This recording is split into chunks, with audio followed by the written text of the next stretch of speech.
Bonsoir. Depuis 2015, la poliomyélite est éradiquée en Côte d'Ivoire. Un succès phénoménal à mettre à l'actif du gouvernement ivoirien à travers le ministère en charge de la Santé avec le soutien de ses partenaires, l'Organisation mondiale de la santé, l'OMS, l'UNICEF et le Rotary international. Derrière ces organisations, il y a aussi des personnes, des figures de proue dont l'engagement dans la lutte contre la poliomyélite a donné un coup d'accélérateur au combat contre cette maladie invalidante qui touche les enfants de 0 à 5 ans. Au nombre de ces personnes, on compte notre invitée du jour, Madame Marie-Irène Richmond Awa. Bonsoir Madame, merci d'avoir répondu à notre invitation. Avec plaisir. En Afrique en général et en Côte d'Ivoire en particulier, vous êtes connue pour votre engagement dans l'humanitaire et le social, notamment au Rotary international. Vous avez été la première femme présidente de club en Afrique de l'Ouest en 1994, puis gouverneur du district 9101 qui couvre 10 pays de l'Afrique de l'Ouest. Vous êtes nommée coordonnatrice régionale du Rotary pour l'Afrique francophone pour l'exercice 2020-2023 et pour couronner le tout, vous avez reçu de nombreuses distinctions au plan international dont le plus récent est votre distinction par le président mondial du Rotary au nombre des 13 personnes qui ont fait progresser le plus le service humanitaire sur le continent africain. C'est bien cela. C'est bien cela. Autrement dit, alors Marie-Irène Richmond Awa, le Rotary et vous, c'est toute une histoire. Une histoire qui remonte à 1985. Je venais de terminer mes études, je suis rentrée.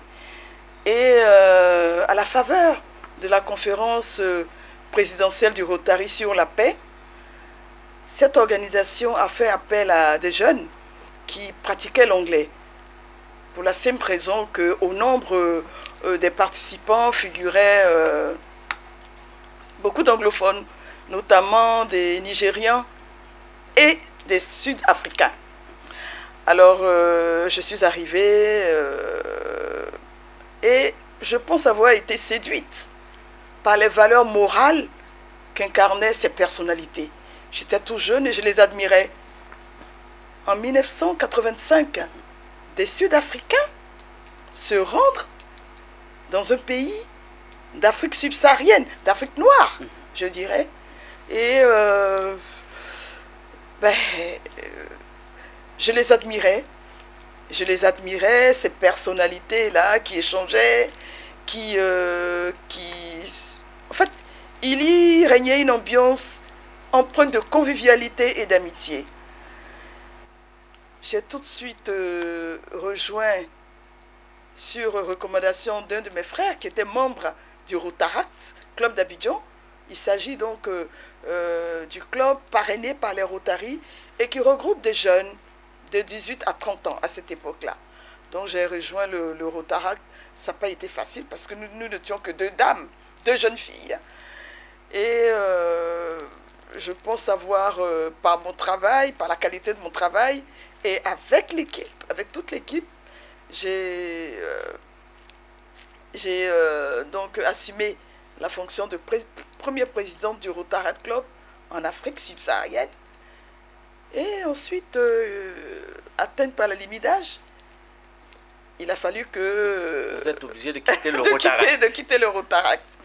Mais, et c'est là la difficulté, c'est là où résidait la difficulté, je ne pouvais pas rejoindre un club Rotary pour la simple raison que le Rotary ne comptait pas de femmes. Voilà. À cette époque-là. À cette époque-là. L'introduction des femmes a été, je dirais, effective en 1989.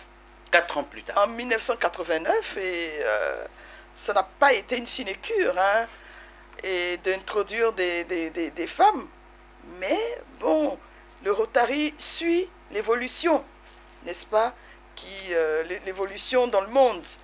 Et voilà, le Rotary a fini par introduire des femmes de 1905. C'est en 1989 que les premières rotariennes ont donc été accueillis dans les clubs, et plusieurs clubs étaient, ma foi, se heurtaient à cette décision. Les femmes se heurtaient au refus de certains clubs de les rejoindre. Mais vous savez, c'est tout à fait normal. Tout changement se fait progressivement. Se fait progressivement. Aujourd'hui, nous représentons 24% de l'effectif du Rotary International. Et qui est un pourcentage que vous réclamez encore tout réduit. Ce n'est pas suffisant. Tant il est vrai que les femmes apportent, n'est-ce pas, un regard différent. Les femmes sont complémentaires, n'est-ce pas, de la vision que les hommes peuvent porter. Et c'est enrichissant, cette diversité non seulement dans le genre, dans le sexe, mais également diversité même de culture. Et c'est cela le Rotary, qui représente une mosaïque d'hommes et de femmes, 1 200 000 membres, regroupés dans 202 pays et régions géographiques, mais différents par l'âge, par la culture, par la religion. Les sensibilités politiques sont différentes, les convictions religieuses sont différentes. Mais c'est cela qui nous enrichit mutuellement. Et les professions, nous exerçons des professions différentes et nous nous enrichissons mutuellement de ce que nous réalisons dans nos entreprises respectives. Vous avez dû vous ennuyer certainement quand vous avez quitté le Rotaract comme présidente et attendre le temps que vous avez attendu pour intégrer, n'est-ce pas, un club. C'est une question d'organisation, c'est une question de vision et d'action. J'étais membre de la Jeune Chambre économique d'Abidjan également. Alors j'ai su m'occuper, j'ai su me former dans cette organisation, la Jeune Chambre internationale, qui apprend à ses membres des techniques de direction, des techniques de dirigeants. Et il est heureux que je sois passé par cette école de formation par l'action. J'ai rejoint le Rotary. L'on m'a demandé de créer un club Rotary mixte à l'origine. Il n'y avait pas de club mixte. C'était le tout premier. Et nous avions le devoir de réussir. Si nous voulions que d'autres femmes puissent accéder facilement, puissent intégrer facilement les clubs Rotary. Et avec notre équipe, avec les membres du club, le Rotary Club d'Abidjan-Biétry, en 1991, nous avons créé ce club qui aujourd'hui est un club prestigieux, je le dis en toute humilité, le club qui regroupe des Rotariens enthousiastes, engagés. C'est le club qui regroupe les 3 ministres que compte le Rotary, à savoir les ministres Bruno Koné, Paulin-Claude Danho et Mariette Koné. Voilà. Et nous avons réalisé des actions pertinentes, mais tout cela au profit de nos communautés, à l'effet de changer les vies. Chaque action change une vie quelque part. Et voyez-vous, le Rotary ne doit pas être... le Rotary doit être défini par rapport aux résultats qu'il produit. Nous sommes fondés sur des valeurs, l'amitié, le ciment. C'est le ciment qui nous permet de, ma foi, de réaliser des actions au profit de notre communauté. L'amitié, le service à la communauté, la diversité.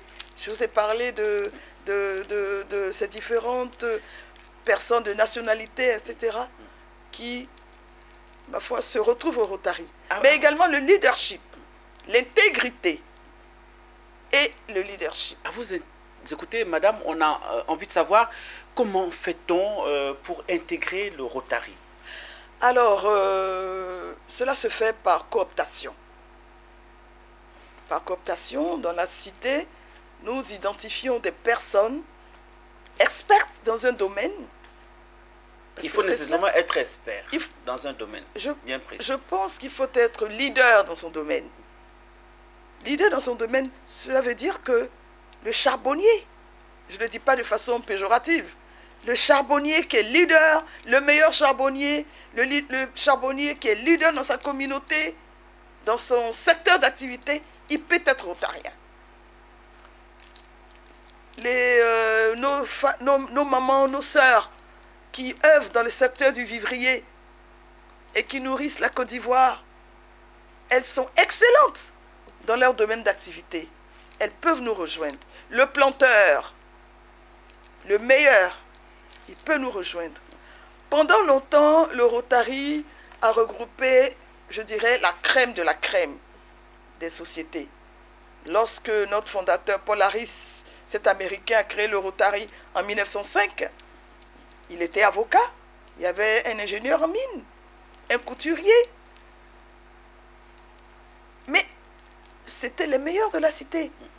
L'objectif, c'était en fait à Chicago, dans cette grande ville, en 1905, où les personnes, à part le travail, en dehors du travail, s'ennuyaient.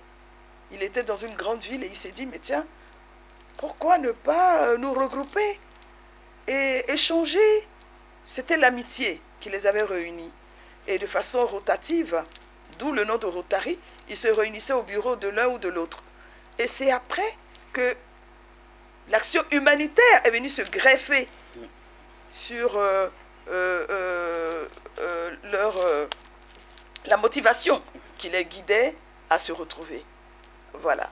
Alors, une autre histoire tout aussi belle que la première, c'est celle de l'éradication de la poliomyélite dans notre pays, en Côte d'Ivoire.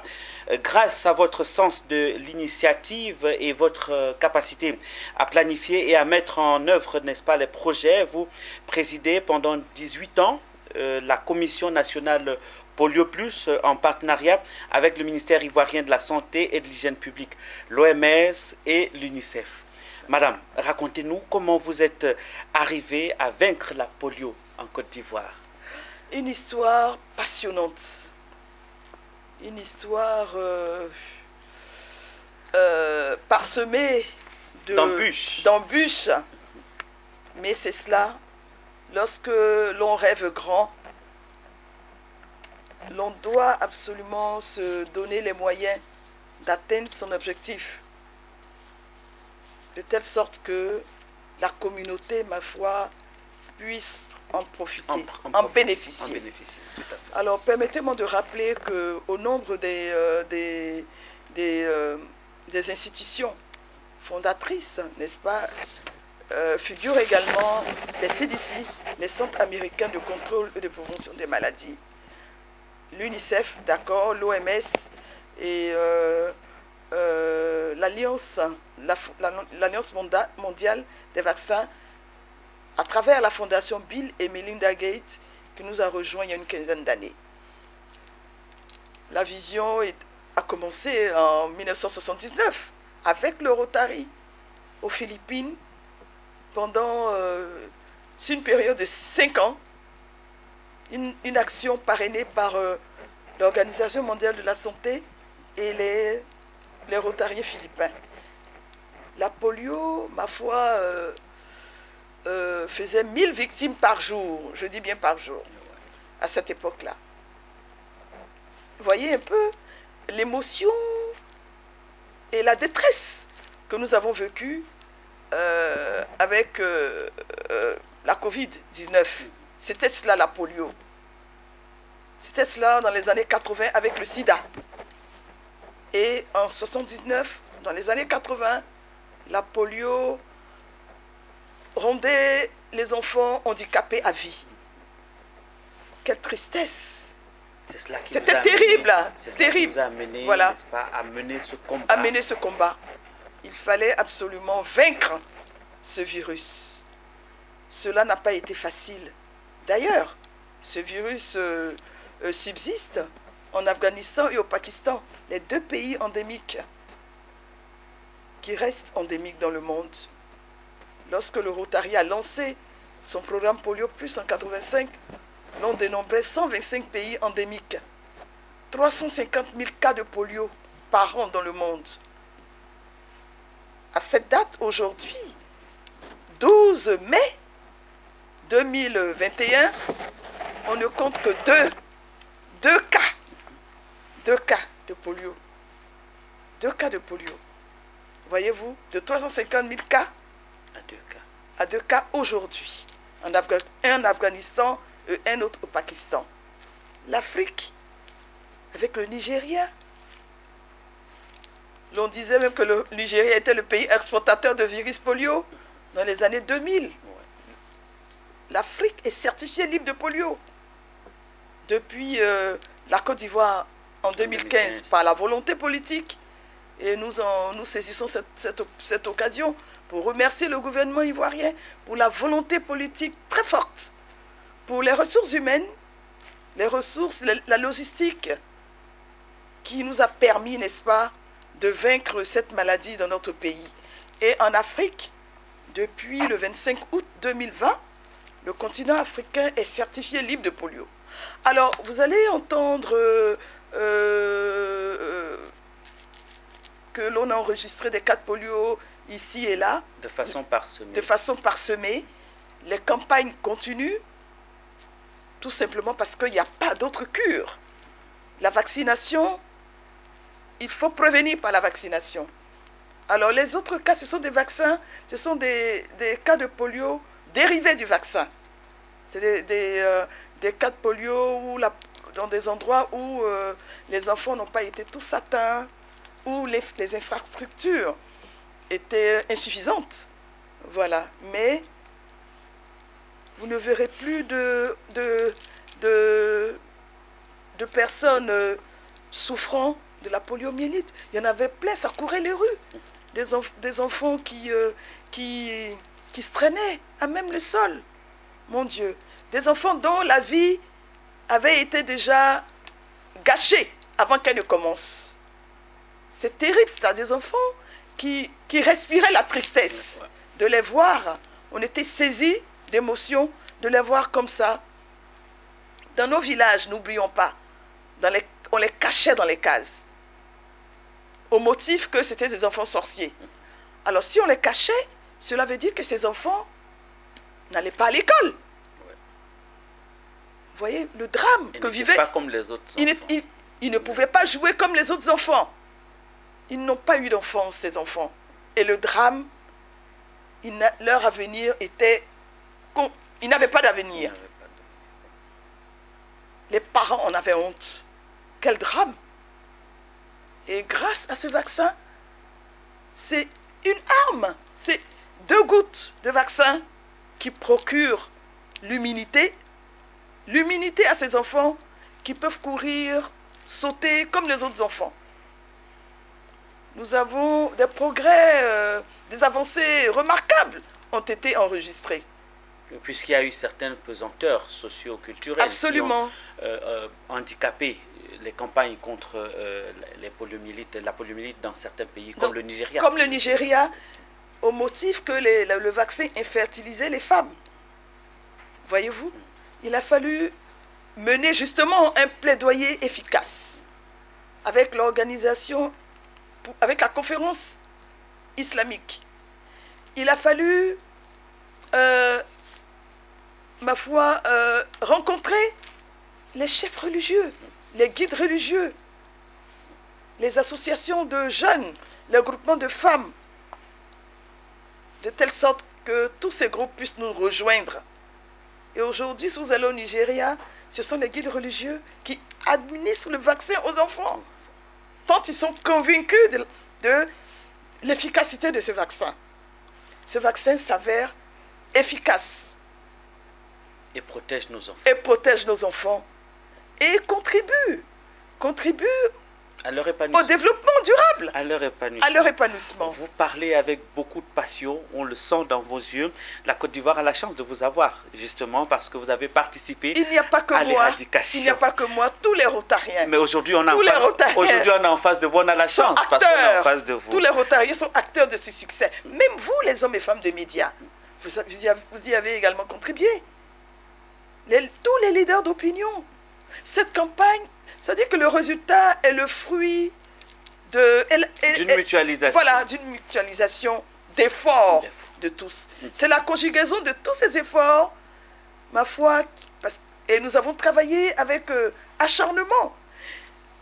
L'OMS et les pays ont mis en œuvre, je dirais, des stratégies innovantes afin d'accéder à tous les enfants, où qu'ils se trouvent, les trouver et les vacciner contre la polio. C'est cela aujourd'hui le résultat. C'est la conjugaison de tous les efforts. Voilà. Marie-Irène Richmond Awa, nous avons donc la chance de vous avoir également pour nous parler de cela. La communauté mondiale du Rotary International vient donc de reconnaître publiquement votre engagement dans l'action humanitaire. En avril dernier, lors du centenaire du Rotary sur l'Afrique qui s'est tenu virtuellement à Johannesburg en Afrique du Sud, vous receviez la distinction par le président mondial du Rotary au nombre des 13 personnalités qui ont fait progresser le plus le service humanitaire sur le continent africain. Madame, comment avez-vous accueilli cette reconnaissance? Je dirais avec beaucoup d'émotion. Tant il est vrai que nous sommes nombreux en Afrique, 40 000 Rotariens sur le continent africain, 1 200 000 membres rotariens dans le monde qui ont également contribué au développement du Rotary en Afrique. Avec, je dirais, humilité et une certaine fierté d'avoir apporté ma petite contribution avec les autres Rotariens à pouvoir asseoir le Rotary sur notre continent de façon crédible, de façon durable, mais surtout pour avoir initié des actions autour de nos 7 axes stratégiques, à savoir la construction de la paix, la prévention et le traitement des maladies, l'eau et l'assainissement, la santé de la mère et de l'enfant, l'éducation, le développement des économies locales et l'environnement. Vous savez, je pense que le Rotary est un moteur de développement en Afrique. Lorsque vous considérez les axes stratégiques que je viens de citer, vous vous rendez compte que l'Afrique a besoin du Rotary. Et le Rotary a également besoin de l'Afrique. L'Afrique a besoin du Rotary. Le Rotary a besoin de l'Afrique également afin de changer des vies, d'améliorer les conditions des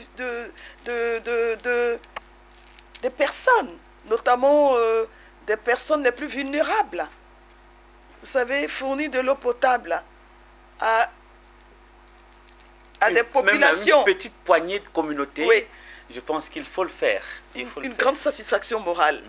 Pour la simple raison que la petite fille qui se lève à 4 heures du matin avec sa mère pour aller chercher de l'eau, peut-être avant de rejoindre l'école plus tard. Et quand elle rejoint l'école, il est trop tard. Il est midi. Il est midi quand elle rejoint l'école. Et qu'est-ce qu'elle apporte comme eau? Dans une cuvette d'eau. Avec cette eau, il faut se laver. Il faut faire la cuisine. Et peut-être aussi il faut faire la vaisselle. La consommation aussi. Il faut boire cette eau qui le plus souvent était insalubre. Insalubre et qui générait des maladies hydriques. Voyez-vous? Alors, le développement le développement local, comment, à travers des microcrédits, donner l'occasion à des femmes qui le plus souvent s'occupent de leur famille, pourvoir aux besoins de leur famille. Et d'ailleurs, en Afrique, on le sait, c'est les femmes qui s'occupent des familles. Hein. Les femmes, les hommes aussi. On le sait, mais rarement rarement les hommes.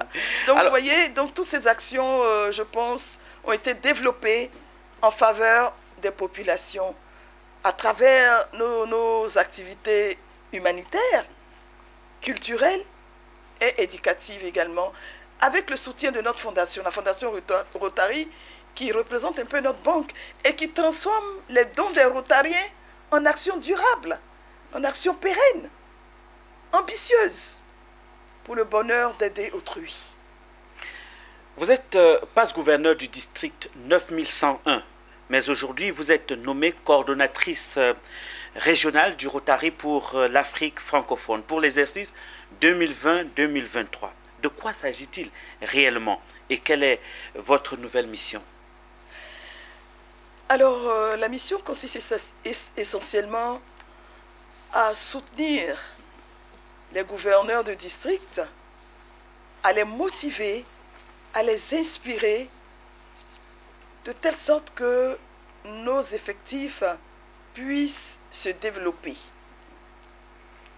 Nous les soutenons par la formation, nous les soutenons par des conseils. Le gouverneur de district est le responsable de son district.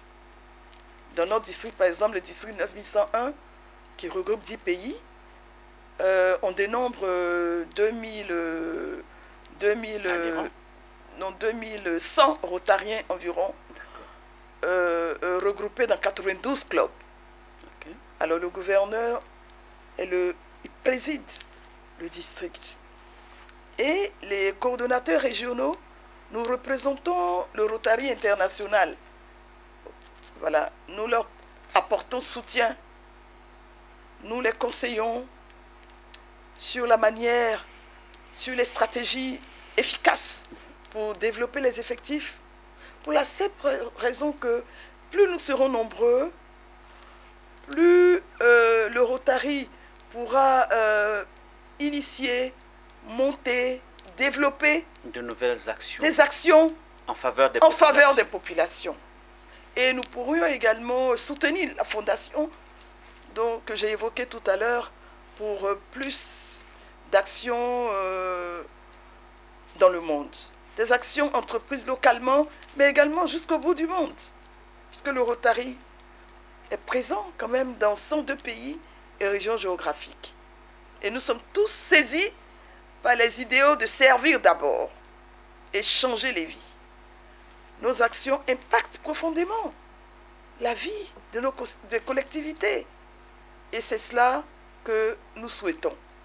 Puisque vos actions impactent la vie des communautés, des collectivités, madame, si on vous demandait de faire un bilan succinct, n'est-ce pas, des actions du Rotary sur le continent? Je pense humblement qu'en appui aux efforts de gouvernement, le Rotary, qui est la première organisation de services citoyenne dans le monde, a apporté une contribution, je dirais, significative au plan éducatif. Le Rotary a soutenu le gouvernement pour équiper des salles de classe. Il y en a beaucoup. Le Rotary a équipé les hôpitaux, les plateaux techniques qui permettent à des femmes de ne pas perdre la vie en donnant la vie. Le Rotary a soutenu également des initiatives des gouvernements visant à fournir de l'eau potable aux populations. Et le Rotary représente la première organisation privée à s'être occupée d'une action, l'éradication de la polio. En 1979, lorsque nous démarrions, personne ne pensait... Vous étiez face à une grande pandémie. Voilà, une grande pandémie. Et lorsque le Rotary, en 1988, a proposé à l'Assemblée générale de la santé de s'est engagé à soutenir financièrement l'éradication de la polio, je suppose on n'y croyait pas beaucoup. Voilà. Les résultats sont là aujourd'hui. Mais nous sommes déterminés à maintenir cet élan, à continuer dans nos actions, de telle sorte que la pauvreté soit éradiquée au maximum. Et nous le faisons avec nos mains, avec nos bras. Et avec le cœur. Et surtout avec le cœur.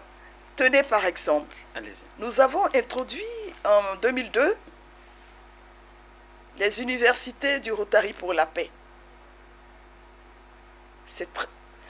Je pense que nous sommes l'une des premières fondations à avoir initié une telle action. Le Rotary compte 7 universités dans le monde. Et la dernière, dans le monde, aux États-Unis, au Japon, en Angleterre, enfin dans le Royaume-Uni, au Brésil, en Australie également, des universités.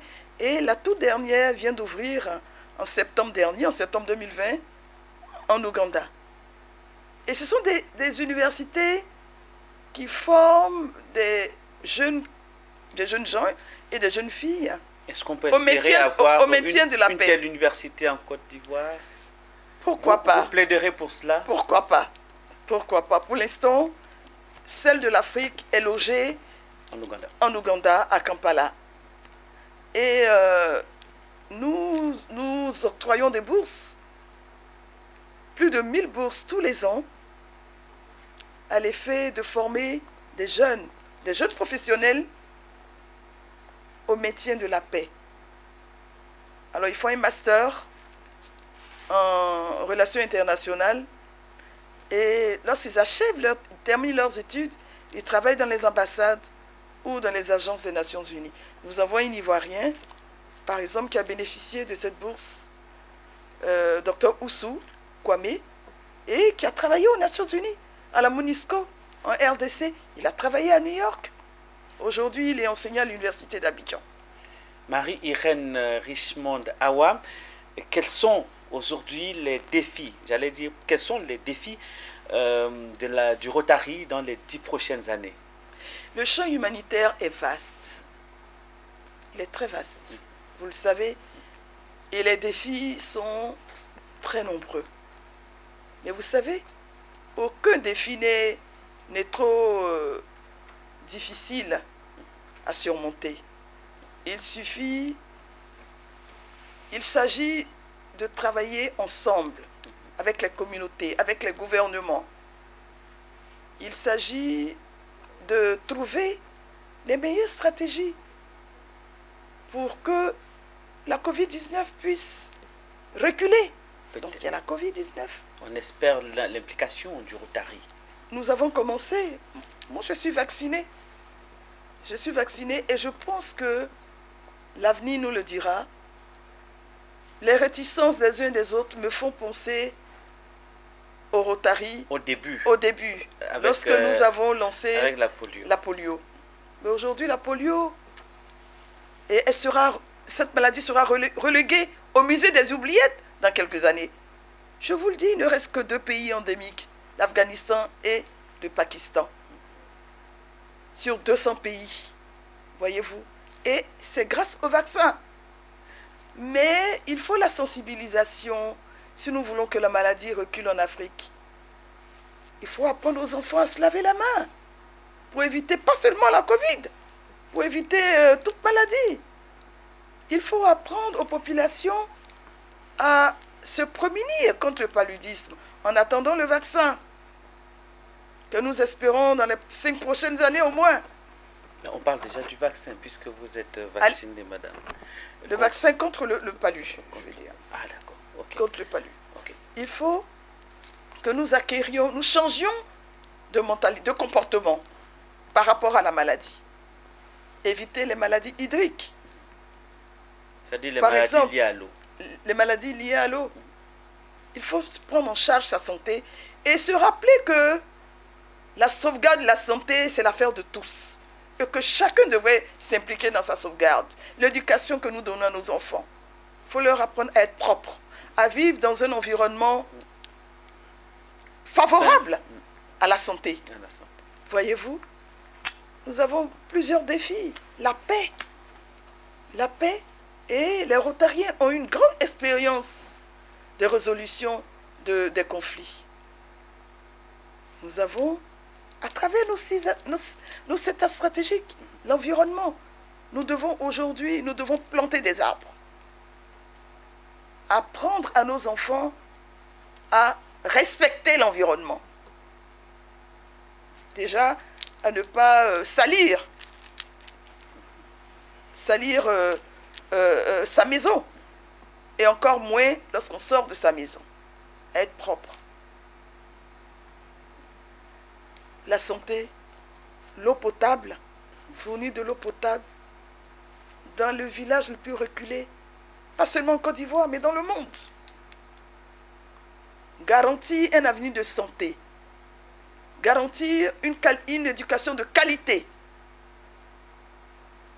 Garantir une éducation de qualité pour nos enfants. On souhaiterait vraiment que le Rotary accompagne les gouvernements et même les populations, les ONG à parvenir à cela. C'est ce que nous faisons tous les jours. Marie-Irène Richmond Awa, y a-t-il d'autres points que vous souhaiteriez, n'est-ce pas, aborder pour terminer notre entretien? Peut-être que nous avons oublié. Je voudrais tout simplement confirmer la détermination du Rotary et des Rotariens à appuyer le gouvernement dans le cadre de la mise en œuvre des programmes visant à éradiquer la pauvreté, à réduire la pauvreté dans le monde. Nous avons les compétences, on le sait. Nous avons des moyens. Nous avons des partenaires qui soutiennent nos initiatives et les gouvernements peuvent compter sur les Rotariens afin de changer des vies pour un monde où il fait mieux vivre dans mes domaines. Chacun devrait pouvoir faire la promotion de la paix. Tout commence par là. Le développement, d'accord, mais la paix d'abord. Et c'est cela. Garantir une éducation de qualité à nos enfants, de telle sorte que demain, ils puissent assumer avec responsabilité, avec dignité, l'héritage que nous leur aurons légué. Marie-Irène Richmond Awa, merci beaucoup d'avoir accepté notre invitation. C'est donc ici que s'achève notre émission. Nous étions donc en compagnie de Madame Marie-Irène Richmond Awa, coordonnatrice régionale du Rotary pour l'Afrique francophone pour l'exercice 2020-2023. Merci de nous avoir suivis. Au revoir et à très bientôt.